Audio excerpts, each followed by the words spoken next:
আমন্ত্রিত অতিথিবৃন্দ,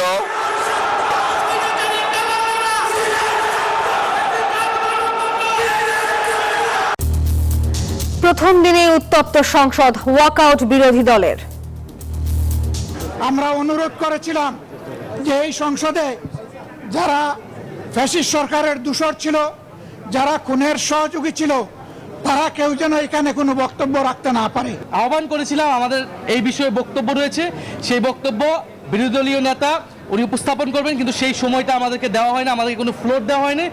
এর প্রতিবাদ স্বরূপ আমরা আমাদের প্রতিবাদ জানিয়ে সেখান থেকে ওয়াকআউট করেছেন। হট্টগোলের মধ্যে ভাষণ দিলেন রাষ্ট্রপতি। দীর্ঘ ১.৫ দশকের ফ্যাসিবাদী শাসনের অবসানের পর একটি শান্তিপূর্ণ, অবাধ, সুষ্ঠু ও নিরপেক্ষ নির্বাচনের মাধ্যমে নির্বাচিত প্রতিনিধিদের নিয়ে এই মহান জাতীয় সংসদের যাত্রা শুরু হয়েছে। প্রধানমন্ত্রী বিএনপি নন, গোটা দেশের মানুষের, বললেন তারেক রহমান। তাবেদার মুক্ত, ফ্যাসিবাদ মুক্ত একটি স্বাধীন, সার্বভৌম, নিরাপদ, স্বনির্ভর বাংলাদেশ প্রতিষ্ঠায় আমাদের মধ্যে কোনো বিরোধ থাকতে পারে না। খালেদা জিয়া সহ দেশি বিদেশি বিশিষ্টজনদের মৃত্যুতে সংসদে শোক প্রস্তাব গৃহীত। তুই হেঁটে গিয়েছিলেন কারাগারে ভালোভাবে, কিন্তু আবার একই সঙ্গে তাকে হত্যা করার জন্য ফ্যাসিস্টরা যে ষড়যন্ত্র করেছিল, সেই ষড়যন্ত্র তাদের টিকতে পারেনি। সংসদ নেতা থেকে বিরোধী দলীয় নেতা, সংসদের অর্ধেকেরই বেশি নবীন। বাগেরহাটের রামপালে সড়কে ঝরল নবদম্পতি সহ ১৩ জনের প্রাণ। খুলনা থেকে মোংলা যাওয়ার পথে সংঘর্ষ হয় বাস মাইক্রোবাসের। জ্বালানি তেল পেতে রাজধানীতে আজও ভোগান্তি। দেশে পেট্রোল অকটেনের ঘাটতি নেই, নতুন সরকারকে বিপদে ফেলতে সংকট, বলছেন পাম্প মালিকরা। এবার ইসরায়েলের নিরাপত্তা সংস্থার সদর দফতরে ইরানি হানা। দ্রুত ফুরিয়ে আসছে ইন্টারসেপ্টর আতঙ্কে উপসাগরীয় দেশ, কঠোর হুঁশিয়ারি তেল আবিবের। তুরস্কে কিডনি রোগী পাচার চক্রের ৫ জন গ্রেপ্তার। টার্কিশ ডগের ওয়েবসাইট নকল করে প্রতারণার ফাঁদ পেতেছিল তারা, বলছে র্যাব। স্বাগত নিউজ 24 সংবাদে। দর্শক, পুরো সংবাদে আপনাদের সাথে আছি আমরা দুজন, আমি সোহাগ বক্স এবং সাথে আছি আমি নাফিসা হক। আপনারা এতক্ষণ দেখছিলেন বিআরবি কেবলস সংবাদ শিরোনামগুলো। এবারে পুরো খবর। রাষ্ট্রপতির ভাষণকে কেন্দ্র করে প্রথম দিনে উত্তপ্ত জাতীয় সংসদ। হইচই, হট্টগোল, এমনকি শেষ পর্যন্ত অধিবেশন থেকে ওয়াকআউট করেছে জামায়াত নেতৃত্বাধীন বিরোধী দল। তাদের দাবি, রাষ্ট্রপতি পতিত আওয়ামী লীগের দোসর, তাই ফ্যাসিস্ট মুক্ত সংসদে ভাষণ দেওয়ার অধিকার নেই তার। যদিও বিরোধী জোটের তীব্র প্রতিবাদের মুখেই ভাষণ চালিয়ে গেছেন রাষ্ট্রপতি। সরকারি দল বিএনপিকে অবশ্য দেখা গেছে বেশ নির্ভার, হাসি খুশি। তারা বলছেন ওয়াকআউট সংসদীয় রীতির অংশ। এখন মহামান্য রাষ্ট্রপতি জনাব মোহাম্মদ শাহাবুদ্দিনকে তার মূল্যবান ভাষণ প্রদানের জন্য অনুরোধ জানাচ্ছি। রীতি অনুযায়ী রাষ্ট্রপতি মোহাম্মদ শাহাবুদ্দিন আহমেদকে ভাষণ দেওয়ার অনুরোধ জানান স্পিকার। সঙ্গে সঙ্গেই তীব্র প্রতিক্রিয়া দেখান বিরোধী জোটের সংসদ সদস্যরা। তাদের হাতে হাতে প্ল্যাকার্ড, লেখা জুলাই নিয়ে গাদ্দারি চলবে না, বন্ধ করতে হবে জুলাইয়ের সঙ্গে বিশ্বাসঘাতকতা। এ সময় অনেকটা নিরুপায় হয়ে সবাইকে শান্ত থাকতে আহ্বান জানান নবনির্বাচিত স্পিকার হাফিজ উদ্দিন আহমেদ। আপনারা এখানে কোনো খারাপ প্রেসিডেন্স উত্থাপন করবেন না। দয়া করে আপনাদের আসনে বসুন এবং মহামান্য রাষ্ট্রপতির ভাষণ শোনার জন্য অপেক্ষা করুন। বেশ কিছুক্ষণ চলে এমন অবস্থা। প্রতিবাদের মধ্যেই ভাষণ চালিয়ে যান রাষ্ট্রপতি। His Excellency's.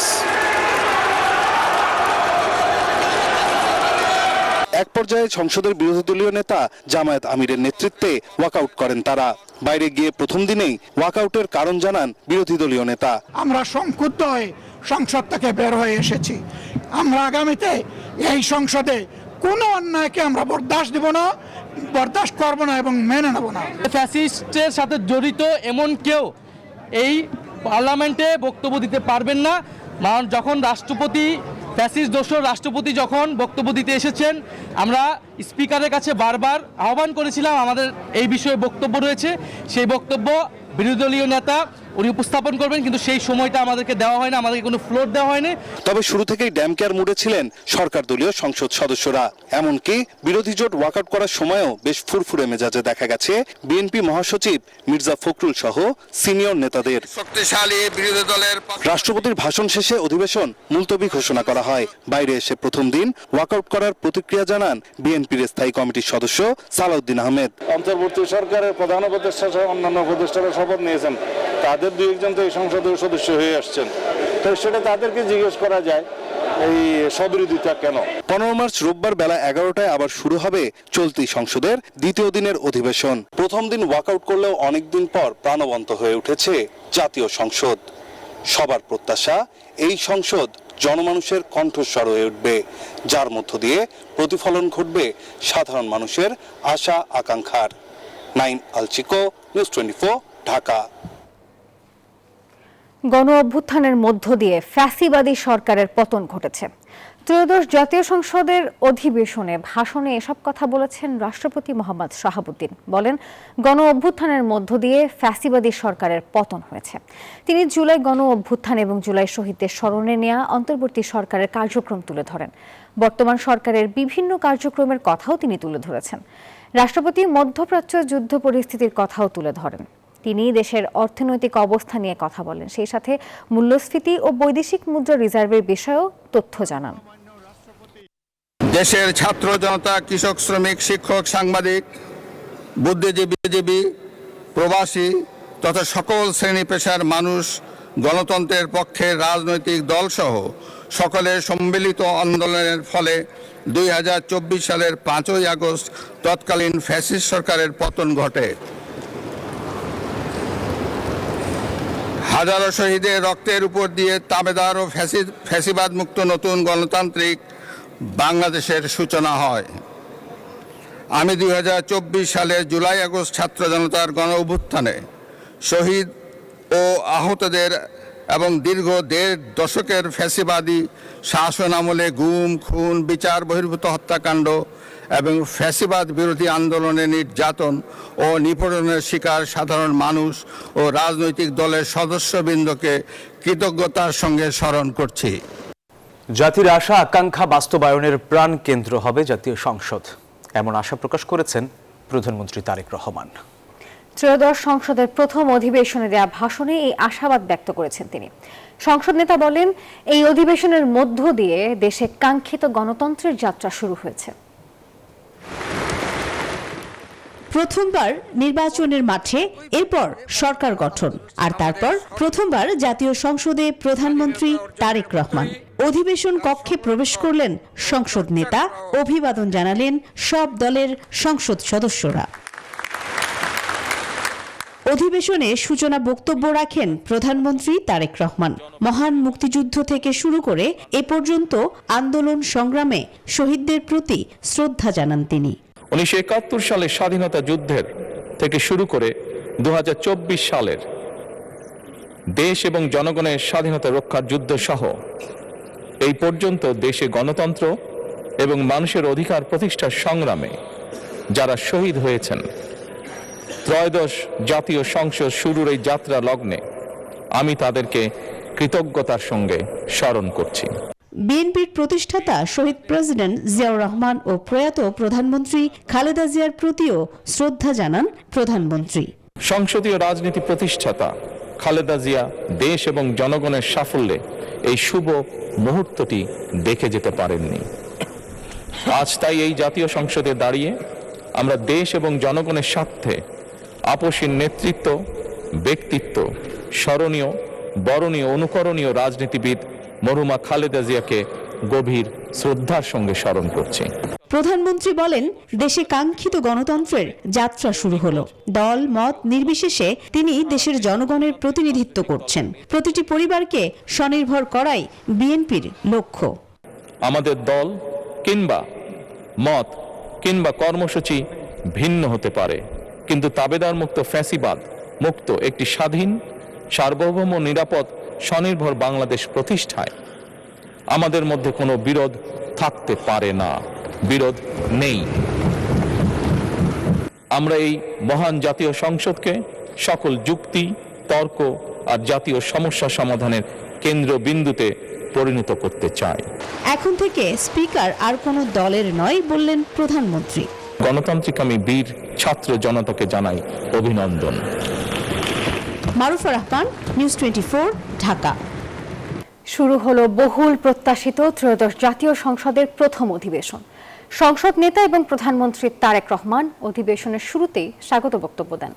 পরে ডক্টর মোশাররফ হোসেনের সভাপতিত্বে সর্বসম্মতিক্রমে স্পিকার পদে মেজর অবসরপ্রাপ্ত হাফিজ উদ্দিন আহমেদ ও ডেপুটি স্পিকার পদে ব্যারিস্টার কায়সার কামাল নির্বাচিত হন। রাষ্ট্রপতি মোহাম্মদ শাহাবুদ্দিন নতুন স্পিকার ও ডেপুটি স্পিকারকে শপথ পড়ান। বৃহস্পতিবার বেলা 11:05 পবিত্র কোরআন তেলাওয়াতের মধ্য দিয়ে শুরু হয় ত্রয়োদশ জাতীয় সংসদের প্রথম অধিবেশন। এরপর সূচনা বক্তব্য রাখেন সংসদ নেতা ও প্রধানমন্ত্রী তারেক রহমান। স্পিকার ও ডেপুটি স্পিকার না থাকায় তাদের চেয়ার খালি রেখেই শুরু হয় দিনের কার্যক্রম। কৃতজ্ঞতার সঙ্গে সংসদ নেতা তারেক রহমান দাঁড়িয়ে সংসদ অধিবেশনে সভাপতিত্ব করার জন্য প্রবীণ সদস্য খন্দকার মোশাররফ হোসেনকে সভাপতি হিসেবে নাম প্রস্তাব করেন। তাতে সমর্থন জানান বিএনপির মহাসচিব স্থানীয় সরকার মন্ত্রী মির্জা ফখরুল ইসলাম আলমগীর। সমর্থন জানান সংসদে বিরোধী দলের উপনেতা জামায়াতের নায়েবে আমির সৈয়দ আব্দুল্লাহ মোহাম্মদ তাহের।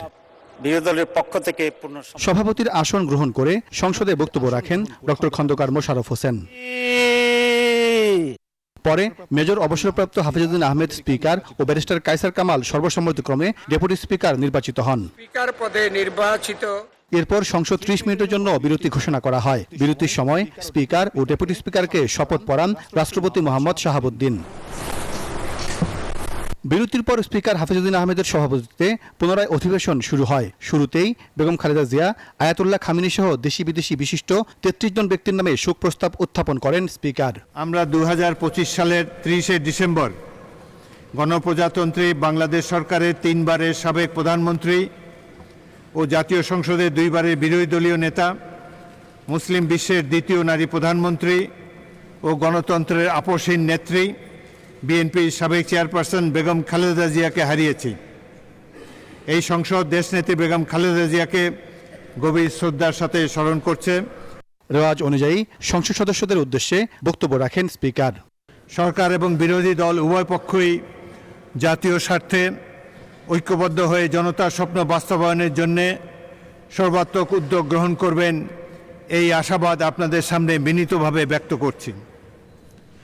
বিরোধী দল যাতে এই সংসদে কার্যকর ভূমিকা পালন করতে পারে সেজন্য আমি সর্বদাই সচেষ্ট থাকব।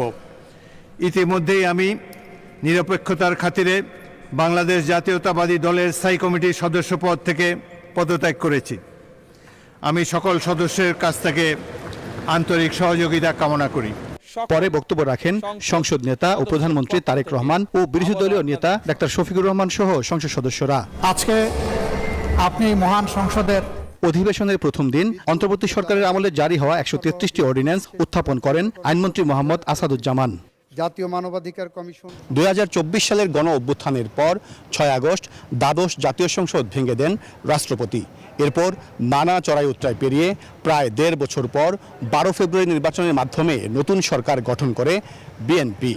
নির্বাচনের ঠিক 1 মাস পর ত্রয়োদশ জাতীয় সংসদের প্রথম অধিবেশন শুরু হলো। এই সংসদকে কার্যকর করার মাধ্যমে জাতির আশা আকাঙ্ক্ষা বাস্তবায়নের অঙ্গীকার করেছেন সরকারি দল ও বিরোধী দলের সংসদ সদস্যরা। সাইফুল ইসলাম, নিউজ 24, ঢাকা।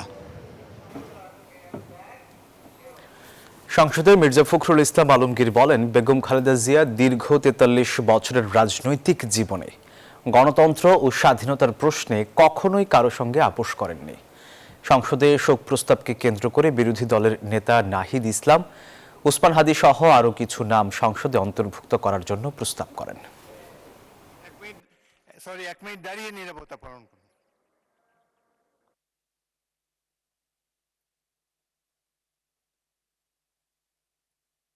মাননীয় সদস্য, এই সংসদ দেশনেত্রী বেগম খালেদা জিয়াকে গভীর শ্রদ্ধার সাথে স্মরণ করছে এবং তার মৃত্যুতে মহান জাতীয় সংসদ গভীর শোক ও দুঃখ প্রকাশ করছে। মাননীয় সদস্যবৃন্দ, আমি গভীর দুঃখের সাথে জানাচ্ছি যে আমরা ইতিমধ্যে ভারতের সাবেক প্রধানমন্ত্রী মনমোহন সিং, ক্যাথলিক খ্রিস্টানদের প্রধান ধর্মগুরু পোপ ফ্রান্সিস জর্জ মারিও বেরগোলিও এবং ইরানের সর্বোচ্চ ধর্মীয় নেতা আয়াতুল্লাহ আলী খোমেনিকে হারিয়েছি। তাদের মৃত্যুতে মহান জাতীয় সংসদ গভীর শোক ও দুঃখ প্রকাশ করছে। তিনি হেঁটে গিয়েছিলেন কারাগারে ভালোভাবে, কিন্তু আবার একই সঙ্গে তাকে হত্যা করার জন্য ফ্যাসিস্টরা যে ষড়যন্ত্র করেছিল, সেই ষড়যন্ত্র তাদের টিকতে পারেনি। শেষ পর্যন্ত ছাত্র জনতার অভ্যুত্থানের মধ্য দিয়ে তিনি মুক্ত হয়েছিলেন এবং সেদিনই তিনি জাতির সামনে তার সেই বিখ্যাত উক্তিটি করেছিলেন, সেই সমঝোতার কথা, যে প্রতিশোধ নয়, প্রতিহিংসা নয়, আসুন আমরা একটা ভালোবাসার দেশ গড়ে তুলি। স্মরণ করছি আমাদের ভাই শরীফ ওসমান হাদি, যিনি তার সাহসিকতার মাধ্যমে বাংলাদেশকে একটি ইনসাফ ভিত্তিক বাংলাদেশ হিসেবে গড়ে তুলতে চেয়েছিলেন। তিনি আর আমাদের সাথে নাই। আমরা ওসমান হাদি ভাইকে স্মরণ করছি, শহীদ আবরার ফাহাদ ও শহীদ ফেলানী খাতুনকে স্মরণ করছি, যারা ভারতীয় আধিপত্যবাদের বিরুদ্ধে লড়াই করে বাংলাদেশকে আজকের এই জায়গায় নিয়ে এসেছে। প্রধানমন্ত্রী ও বিরোধী দলীয় নেতার মতো জাতীয় সংসদে এবার বেশিরভাগই নতুন মুখ, যারা প্রথমবার আইন প্রণেতার ভূমিকায়। প্রথম অধিবেশনে যোগ দিতে এসে দৃঢ় অঙ্গীকারের কথা ব্যক্ত করেছেন, বলেছেন দেশ এবং দেশের মানুষই তাদের অগ্রাধিকার। ত্রয়োদশ জাতীয় সংসদে এবার নতুনদের জয় জয়কার। সংসদে সরকারি দল বিএনপির 214 সদস্যের মধ্যে 150 জনই এবার প্রথমবারের মতো সংসদে। প্রধান বিরোধী দল জামাতের 72 সদস্য সংসদে নতুন মুখ। নতুন দল এনসিপির 6 সদস্যই প্রথমবারের মতো সংসদ সদস্য হয়েছেন। অন্যান্য আরও কয়েকটি ছোট দলের আছে আরও 6 নতুন সদস্য। সব মিলিয়ে সংসদ সদস্যদের তালিকায় এবার 76% নতুন মুখ। আমাদের মাননীয় প্রধানমন্ত্রী জনাব তারেক রহমান আমাদেরকে ঘোষণা দিয়েছেন, যাতে মানুষের কল্যাণে আমরা নিয়োজিত থাকি, সততা, নিষ্ঠা, আন্তরিকতার সাথে এমনভাবে কাজ করি যাতে দেশের সুনাম হয়। আজকে একটা ঐতিহাসিক দিন, সংসদকে আমরা সকল সিদ্ধান্তে কেন্দ্রবিন্দু করব। প্রথম অধিবেশনে যোগ দিতে এসে নতুনদের অনেকেই ছিলেন আবেগ আপ্লুত, তবে দেশ ও মানুষের আশা আকাঙ্ক্ষা পূরণে তাদের মধ্যে দেখা গেছে দৃঢ় অঙ্গীকার। আমার প্রত্যাশা সংসদে স্বাধীনভাবে কথা বলতে পারবো, জনগণের কথা বলতে পারবো, আমাদের মুখ কেউ আটকে রাখতে পারবে না। জনগণের যে আকাঙ্ক্ষা সেটা পূরণ করা এই সংসদের লক্ষ্য হবে এবং সেটা যাতে পূরণ হয় তার জন্য আমরা সর্বাত্মকভাবে চেষ্টা করব, সেটাই আমাদের সকলের অঙ্গীকার হওয়া দরকার। এই সংসদে যারাই আছি সবাই কিন্তু বলা চলে এই জুলাইয়ের পক্ষের শক্তি, সবাই নতুন বাংলাদেশ বিনির্মাণে অঙ্গীকারবদ্ধ। নতুন দল এনসিপির সংসদ সদস্যরা বয়সে তরুণ, জানান দেশ এবং দেশের মানুষই তাদের প্রধান অগ্রাধিকার। এবারের সংসদের কাছে আইনগতভাবেই 2 ধরনের কর্তব্য আছে, শুধু প্রত্যাশা নয়, যে এবারের সংসদ একই সাথে জাতীয় সংসদ এবং সংবিধান সংস্কার পরিষদ হিসেবে ফাংশন করবে। অবশ্যই এটা ফাংশনাল আমরা একটা পার্লামেন্ট চাই, যে পার্লামেন্টে জাতির সকল সমস্যার সমাধান হচ্ছে পার্লামেন্ট থেকে উঠে আসবে। ছাত্রদলতে ভোট দেওয়ার কারণে বিভিন্ন জনপর হামলা করতেছে, ঘর বাড়িতে আক্রমণ করতেছে, গায়ে হাত তুলতেছে। তো এই বাবদ একটা 24 পরবর্তী একটা রাষ্ট্র চলতে পারে না। এই ক্ষেত্রে আমি সংসদের কথা বলবো অতি দ্রুতই, এবং এই ক্ষেত্রে আমি প্রধানমন্ত্রীর কাছে জানতে চাইবো। এত বিপুল সংখ্যক নতুন মুখ সংসদীয় রাজনীতিকে সজীব করবে, পাশাপাশি সংসদীয় কার্যক্রম পরিচালনায় অভিজ্ঞতার ঘাটতি তৈরি হবে কিনা এমন প্রশ্ন থেকে যাচ্ছে। দেশের মানুষের কল্যাণ বিবেচনায় আলোচনা। শাহ আলী জয়, নিউজ 24, ঢাকা। খুলনা মোংলা মহাসড়কে সড়ক দুর্ঘটনায় নবদম্পতি সহ 13 জনের মৃত্যু হয়েছে। বৃহস্পতিবার বিকেলে রামপাল ব্রিজ এলাকায় এই দুর্ঘটনা ঘটে। নিহতদের বাড়ি বাগেরহাটের মোংলা রামপাল এলাকায়। পুলিশ জানায়, খুলনার কয়রায় বিয়ের কাজ সম্পন্ন করে নববধূকে নিয়ে তারা মাইক্রোবাসে করে বাগেরহাটের মোংলায় বাড়িতে ফিরছিলেন। পথে নৌবাহিনীর একটি বাসের সঙ্গে মাইক্রোবাসটির সংঘর্ষ হয়। এতে ঘটনাস্থলেই 2 জন প্রাণ হারান। আহতদের উদ্ধার করে খুলনা ও রামপাল স্বাস্থ্য কমপ্লেক্সে পাঠানো হয়। পরে খুলনা মেডিকেলে নেয়ার পথে 7 জন এবং রামপালে 4 জন মারা যান। নিহতরা সবাই একই পরিবারের সদস্য বলে জানা যায়। খুলনা মোংলা মহাসড়কের রামপাল ব্রিজ এলাকায় সড়ক দুর্ঘটনায় নবদম্পতি সহ 9 জনের মৃত্যু হয়েছে। দর্শক, এই বিষয়ে আমরা আরো খবর জানবো। খুলনা মেডিকেল থেকে আমাদের সাথে সরাসরি যুক্ত হবেন আমাদের সহকর্মী মাকসুদ রহমান। মাকসুদ, জানাবেন এই মর্মান্তিক দুর্ঘটনার কারণ কি, স্থানীয়রা কি বলছেন এবং এখন কোন পর্যায়ে রয়েছে সবকিছু বিস্তারিত? জি নাফিসা, আসলেই একটা দুর্ঘটনা ঘটেছে যেটা কিনা মর্মান্তিক। আমরা এই মুহূর্তে অবস্থান করছি খুলনা মেডিকেল কলেজ হাসপাতালের মর্গের সামনে। এখানে একই পরিবারের 10 জনের মরদেহ কিন্তু ইতিমধ্যে এখানে আনা হয়েছে। আজকেই খুলনার কয়রার নাকশা গ্রামে এই নব দম্পতির বিবাহ সম্পন্ন হয়েছিল এবং বিয়ের পরে এই নববধূকে নিয়ে কিন্তু বাগেরহাটের রামপালের বাড়িতে নিয়ে যাচ্ছিলেন মাইক্রোবাসে। বাগেরহাটের রামপালের যখন যাচ্ছিলেন তখন রামপাল ব্রিজের কাছেই কিন্তু এই দুর্ঘটনা ঘটে। নৌবাহিনীর একটি বাসের সাথে এই মাইক্রোবাসের সংঘর্ষ হয় এবং সংঘর্ষের পরপরই কিন্তু এতগুলো মৃত্যুর ঘটনা ঘটে। আমরা যদি একটু এই মর্গের সামনের পরিস্থিতি আপনাদের দেখাতে চাই যে এখানে এক হৃদয় বিদারক ঘটনার অবতরণ হয়েছে এবং নিহতের পরিবারের আত্মীয় স্বজনরা এখানে এসছে। কিন্তু যেহেতু একেবারে নব দম্পতি, এর শ্বশুরবাড়ির পরিবার এবং স্বামীর পরিবারের সদস্যরাও একে অপরকে চেনেন না। যারা কিনা মেয়ের পরিবারের সদস্য তারা এখানে এসেছেন যেহেতু খুলনার কাছাকাছি বাড়ি, কিন্তু যারা কিনা এই স্বামীর পরিবার অর্থাৎ বড়ই পরিবার, তার নাম হচ্ছে আব্দুর রহমান সাব্বির, এই পরিবারের অধিকাংশ সদস্যই কিন্তু এই দুর্ঘটনায় মারা গেছেন এবং এই ঘটনার পরপরই কিন্তু হতবিহ্বল হয়ে পড়ে পরিবার সদস্যরা এবং একজন ওই ঘটনা মাইক্রোবাসে ছিল যিনি কিনা আহত হয়েছেন।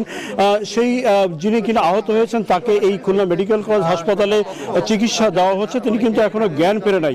আর এই বরের পরিবার তাদের পরিবারের অধিকাংশ সদস্যই মারা গেছে। ইতিমধ্যে এই 10 জনের মরদেহ কিন্তু খুলনা মেডিকেল কলেজ হাসপাতালে আনা হয়েছে। আরও 2 জনের মরদেহ বাগেরহাট স্বাস্থ্য কমপ্লেক্সে রয়েছে বলে আমরা জানতে পেরেছি।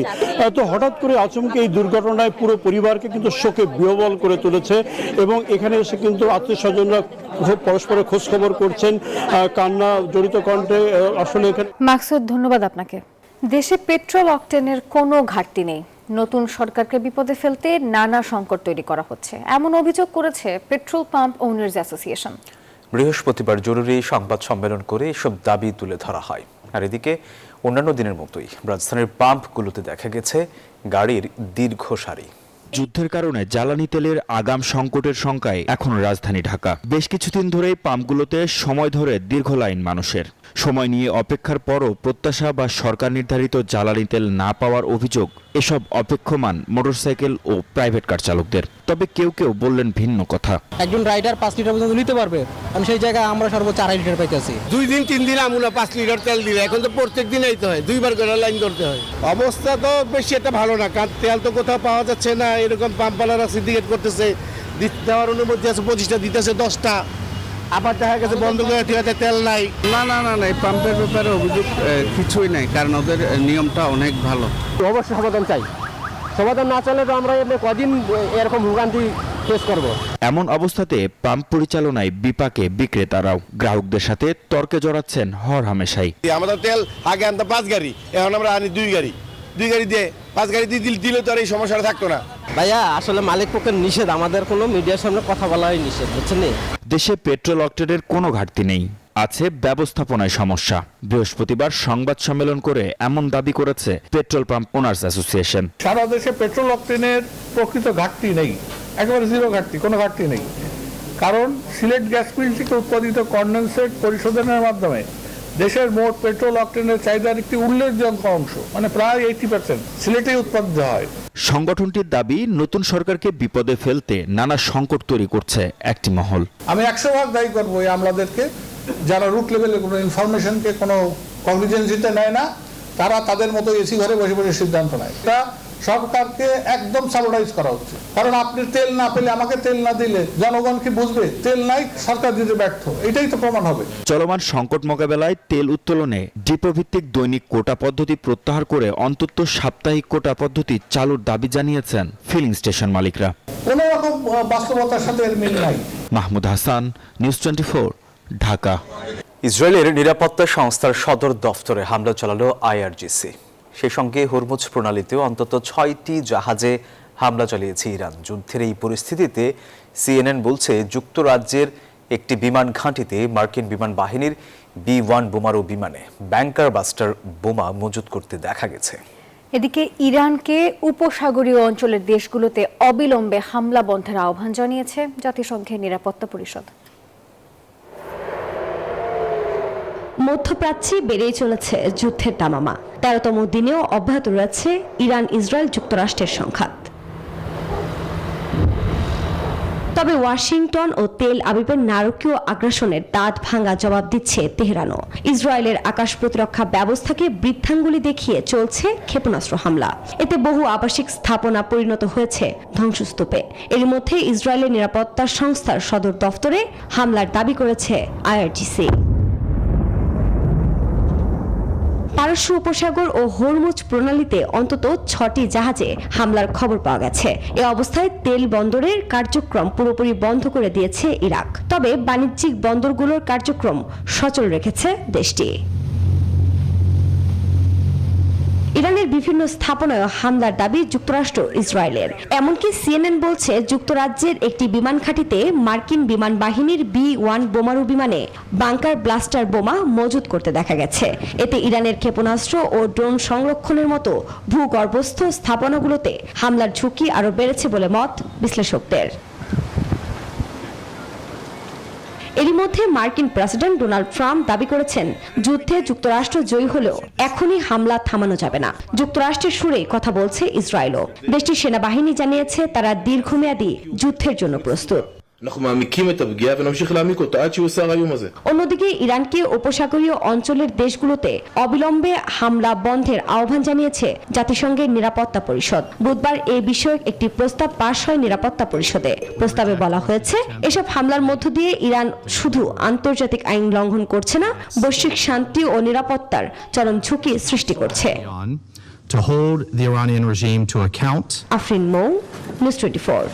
ঈদের কেনাকাটায় জমজমাট রাজধানীর বিপণী বিতানগুলো। ঈদ যতই ঘনিয়ে আসে ঠিক ততই বাড়ছে ক্রেতাদের ভিড়। বসুন্ধরা শপিং মল থেকে আমাদের সাথে সরাসরি যুক্ত হবেন সহকর্মী মাহমুদুল হাসান ইমন। জানবো তার কাছ থেকে ঈদ কেনাকাটার সবশেষ খবরাখবর। ইমন, নিশ্চয়ই শুনতে পাচ্ছেন, জানাবেন ঈদের কেনাকাটার ধুম পড়েছে নিশ্চয়ই। কি চিত্র দেখছেন আপনি বিপণী বিতানগুলোতে?